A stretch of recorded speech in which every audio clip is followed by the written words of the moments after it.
ভাই আসসালামু আলাইকুম। ভাই গাড়ির ড্রাইভার আর হেল্পারে হোটেলে খাইতে গেছে। সকালবেলা তারা নাস্তা করে নাই। খাওয়াটা শেষ হোক, 10 মিনিটের ভিতরে আমি পাঠাই দিব, ঠিক আছে? আচ্ছা আচ্ছা ভাই। কি ব্যাপার, গাড়ি এখন এখানেই পড়ে আছে? কিরে আসলাম, গাড়ি কি লোড হইছে? ভাই হিসাব করতে আসি, কয় বস্তা মাল উঠাইছে ওরা। তোর ড্রাইভার আর হেল্পার কই গেছে? বেটা আমার বারবার ফোন দিতেছে। ভাই ড্রাইভার আর হেল্পারও তো সকালে নাস্তা করে নাই, তারা হোটেলে গেছে নাস্তা করতে। নাস্তা করা শেষ হয়ে গেলে এসে পড়বে। এখন কি নাস্তা করার সময়? আচ্ছা ঠিক আছে, যেহেতু গেছে গেছে, ওরা আসলে মালগুলো তাড়াতাড়ি নিয়ে যেতে বলবি। আমি গেলাম এক জায়গা। ভাই একটু কথা আছে। কি বলবি বল। ভাই যদি আমার বেতনটা একটু বাড়াইতেন তাহলে একটু ভালো হইতো। কি বলো বেতন বাড়াবো মানে? এখন কেন বেতন বাড়াবো তোমার? এখন তো 1 বছর হয়নি তোমার। ভাই যেই টাকা আপনি দেন না আমারে, ওই টাকা দিয়ে বাবা মার ওষুধে কিনতে পারি না, আর আমাদের ফ্যামিলিটা ওরকম ভাবে চালাতে পারি না। জানিনি তো ঢাকা শহরে রুম ভাড়া কত কইরা। এই জন্য ভাই বলছিলাম বেতনটা একটু বাড়ান। যদি বেতনটা বাড়া দিতেন তাহলে বাবা মার ওষুধটাও কিনতে পারতাম আর ফ্যামিলিটাও ভালোভাবে চালাতে পারতাম। আচ্ছা ঠিক আছে, মনোযোগ দিয়ে কাজ করো, বেতন বাড়াই দেবো, টেনশন করো না। ভাই আপনি তো কয় মাস ধরে কইতাছেন বেতন বাড়াইবেন বাড়াইবেন, বেতন তো আর বাড়ান না। আর পাশের ইট ভাটায় 2 জন কর্মচারী রাখছে, আর আমার একাই আপনার সব কাজ করতে হয়। আর তাদের বেতন আমার বেতনের থেকে অনেক বেশি। আপনারা তো অনেকদিন ধরে কইতাছি এখানে আর একটা কর্মচারী রাখেন, আপনি তো রাখতেছেন না। তাহলে 2 জনে মিলে কাম কাজ করতে পারতাম। আর সত্যি কথা বলতে ভাই, আমি একা আপনার এই সব কাজ সামলাতে পারতাছি না। কি বললা সামলাইতে পারতেছ না মানে? এটা এমন কি কাজ, আহামরি কাজ নাকি যে তুমি এটা সামলাইতে পারতেছ না? পাগল হয়ে গেলা নাকি তুমি? ভাই আপনার আমি বেতনের কথা কইলো আপনি আমার সাথে খারাপ ব্যবহার করেন, আপনারা কর্মচারীর কথা কইলো আপনি আমার সাথে খারাপ ব্যবহার করেন। একটা দিন আমার সাথে আইসা কোনোদিন তো সময় দিলেন না, শুধু সন্ধ্যার সময় আইসা টাকার হিসাবটা নিয়ে যানগা। ভাই এতগুলো কাজ কি আমার একার পক্ষে সম্ভব? দরকার হলে আপনি একটা লোক রাখেন, আমার বেতনের বাড়ানোর দরকার নাই। আচ্ছা ঠিক আছে, আমাকে একটু ভাবতে দাও। আর তুমি কাজ কামগুলো ঠিক মতো করো, আর হেল্পার ড্রাইভার আসলে মালগুলো পাঠাই দিও ঠিক মতো, ঠিক আছে?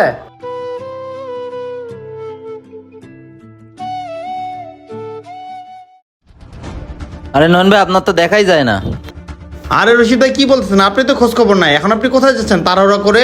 ভাই বাড়ির কাজ ধরছি তো, কিছু ইট আর বালু আনতে যাইতেছি।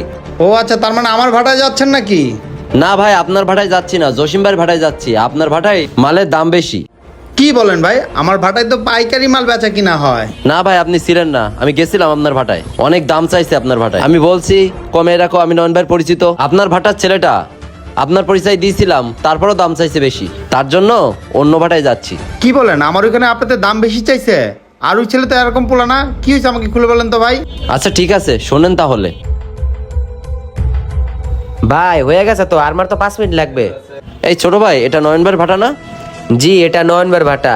আর নয়ন ভাই তো নাই, নয়ন ভাই তো বাইরে গেছে। কি বলবেন আমার কাছে বলেন। ভাই আমি তো নতুন বাড়ির কাজ ধরছি, আর আমি শুনলাম নয়ন ভাইয়ের এখানে 1 নাম্বার মাল পাওয়া যায় কম দামে, তাই আমি এখানে আসলাম। আর আমার বন্ধু এখান থেকে মাল নিয়ে গেছে। ভাই আমার তো 500 বস্তা বালু লাগবো আর 5000 ইট লাগবো। এখন কত করে দিতে হবে বলেন তো? ভাই আপনি বালু যদি 1 নাম্বারটা নেন, এই বালু 1 বস্তা 120 টাকা করে রাখতে পারবো। আর যদি ইট 1 নাম্বারটা নেন, তাহলে ওইটা আপনার কাছে 12 টাকা করে পিস রাখবো। কি বলেন ভাই? অন্য দোকানে বালুর বস্তা 70 টাকা বস্তা, আর ইটের দাম 9 টাকা, সেখানে আপনি 12 টাকা চাইতেছেন। বুঝলাম না তো কিছু ভাই। ভাই আপনি যেগুলো কথা কইতাছেন না, ওগুলো তো 2 নাম্বার মাল, আর আমাদের এই জায়গার মাল 1 নাম্বার। আর আপনাকে যেই লোক পাঠাইছে না, ওই লোক আমাদের এই দোকানের রেগুলার কাস্টমার। ভাই আপনি একটু বেশি বলতেছেন। আমি শুনলাম এই দোকানে পাইকারি দামে বিক্রি হয়, এর জন্য আসছিলাম। যেহেতু ভাই আপনি আমার কাছে আসছেন, আপনার জন্য বস্তার থেকে 10 টাকা কম রাখবো। 110 টাকা করে দিবেন। আর ইট যেহেতু 12 টাকা করে, আপনি আমার ইট 11 টাকা দিবেন, ঠিক আছে ভাই? না ভাই থাক, আমি বাসায় ফ্যামিলির সাথে কথা বলে তারপরে আসবানে। আচ্ছা ঠিক আছে ভাই, আইসেন ভাই, ঠিক আছে?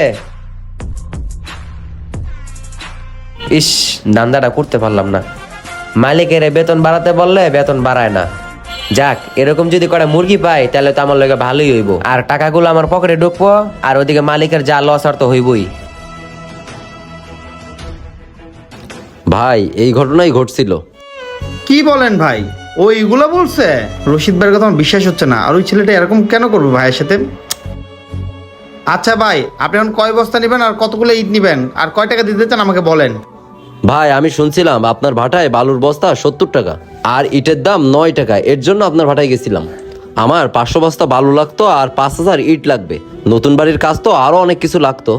ভাই আপনি যদি আমার দামে দিতে পারেন তাহলে আমি আপনাকে টাকা অ্যাডভান্স দিয়ে যাই, না হলে জসিম ভাইয়ের ভাটায় যাই। আরে কি বলেন? জসিম ভাইয়ের ভাটায় কেন যাবেন? আগে আপনি আমার ভাটায় আসছেন না, আপনি আমার পরিচিত, আপনি আমাকে টাকা অ্যাডভান্স দিয়ে যান। আপনি যে দামে বলুন ওই দামে আপনাকে আমি মাল দেবো, ঠিক আছে? আপনি কোনো টেনশন করেন না ভাই। আচ্ছা ভাই বলেন, মাল এখন কখন লাগবে আপনার? ভাই মালটা তো আমার কাল সকালেই লাগবে। একটা কাজ করেন ভাই, এই যে আমি 20,000 টাকা দিয়ে গেলাম, আর কত হয় হিসেব করেন, বাকিটা আমি মাল পেরে পাঠাই দিব না। আচ্ছা ভাই ঠিক আছে, যান, সকালে পাঠাই দেবো। আচ্ছা ভাই, আসসালামু আলাইকুম। ভাইয়ের কথা কিছু বুঝলাম না। আচ্ছা যাই তো, আমি নিজে দেখি। 1 2 3 4 5 6 7। কিরে আসলাম, আগের গাড়িটা পাঠাইছস? হ ভাই, আগের গাড়ি তো অনেক আগেই চলে গেছে। আর একটা অর্ডার আইছে বালির, এটা ভরতাছে গাড়িতে। ও আচ্ছা, তাই তো। এখানে কত টাকার মাল যাচ্ছে? ভাই আগের যে গাড়িটা গেছে না, ওই গাড়িটা তো 5,000 টাকার মাল গেছে, আর এটার ভিতরে 5,000 টাকার মাল। টাকা আমার কাছে দিয়ে গেছে, এই নেন টাকা। আচ্ছা দে। আচ্ছা আসলাম, ইটের দাম কত আর বালুর বস্তা কত? কে ভাই, এটার দাম তো আগের মতনই আছে, ওই যে 9 টাকা। বালুর বস্তা তো 70 টাকা করে। কিন্তু একটা কাস্টমার ছিল, তার কাছে বলে ইটের দাম 12 টাকা চাইছিলা, আর বালুর বস্তা বলে 120 টাকা চাইছিলা। কি বলেন ভাই, এরকম কথা তো আমি কোনো কাস্টমারে বলি নাই। 120 টাকা করে বালুর বস্তা আর 12 টাকা করে ইট। দেখো আসলাম, মিথ্যা কথা বলবা না, বুঝছো? ওই লোকটা আমার পরিচিত। তুমি তার কাছে মালের দাম বেশি বলছো দেখে সে চলে গেছে, ঠিক আছে? এখানে আর সে মাল নিতে আসবে না বলছিল। আমার ভাগ্যটা যে ভালো না, সে তো আমার রাস্তা দেখা হয়েছে। সে তোমার ব্যাপারে আমাকে সব বলছে, আর উনি মাল নিতে আসবে কালকে, ঠিক আছে? অ্যাডভান্স দিয়ে গেছে। তুমি কেন তার থেকে দাম বেশি চাইছো বলো তো আমাকে? ভাই আপনারা তো আমি সেদিনকে বললাম আমার বেতনটা বাড়ান, বেতন তো আর বাড়ালেন না। এই জন্য লাস্টে এই কাজটা বেছে নিছি। এই জন্য তুমি মালেতে টাকা চুরি করবা? তোমার জন্য আমার ব্যবসা লস হোক, এটা তুমি চাও, তাই না? কি করবো ভাই, আপনি তো আর আমার কষ্টটা দেখতেছেন না, আপনি শুধু আপনার লাভই দেখতেছেন। শোনো আসলাম, যে ব্যবসা চুরি চামড়ে, ওই ব্যবসা ভালো কিছু না কখনো, ঠিক আছে? আর আমি তোমার কাছে এটা কখনো আশা করি নাই।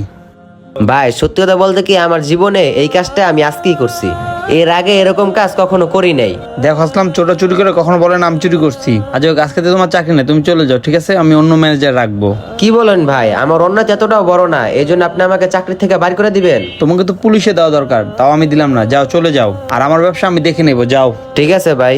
বন্ধুরা, যে কর্মচারী বিশ্বাস ভাঙে তাকে চাকরিতে রাখাতে না রাখা অনেক ভালো। এই ভিডিওটা আপনাদের কাছে ভালো লেগে থাকলে অবশ্যই টাইমলাইনে পাঠিয়ে দেবেন এবং কি আমাদের পাশে থাকবেন। সবাইকে অনেক অনেক ধন্যবাদ এই ভিডিও দেখার জন্য। নতুন কেউ থাকলে আমাদের ফলো করবেন।